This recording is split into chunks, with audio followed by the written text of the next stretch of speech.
Hello friend, नमस्ते, प्रणाम। मैं नीलू मौर्य अपने यूट्यूब चैनल पे आप सभी दर्शकों का स्वागत करती हूँ और मैं जा रही हूँ एक सुंदर शानदार नाच गीत गाने।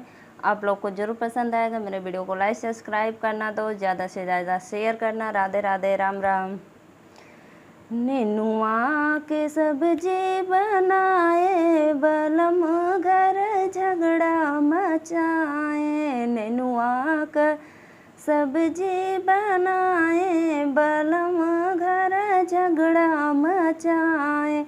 पहला झगड़वा दुअरवा मचाए, पहला झगड़वा दुअरवा मचाए। जूटी आए गौआ के लोगवा, बलम घर झगड़ा मचाए। जूटी आए गौआ के लोगवा, बलम घर झगड़ा मचाए। नेनुआ के सब्जी बनाए, बलम घर झगड़ा मचाए।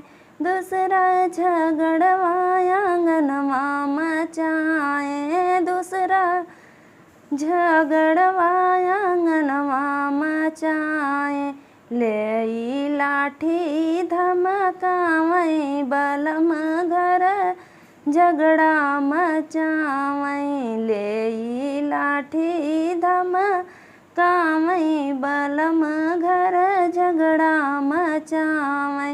नेनुआ का सब्जी बनाए, बलम घर झगड़ा मचाए। तीसरा झगड़वा से जरिया मचाए, तीसरा झगड़वा से जरिया मचाए। हमरा से मुँहमा फुलावई, बलम घर झगड़ा मचावई। हमरा से मुँहमा फुलावई, बलम घर झगड़ा मचावई। हेलो दोस्त, अगर मेरा वीडियो आप लोग को पसंद आए तो चैनल को शेयर, सब्सक्राइब और एक लाइक ज़रूर करना आप लोग। राधे राधे।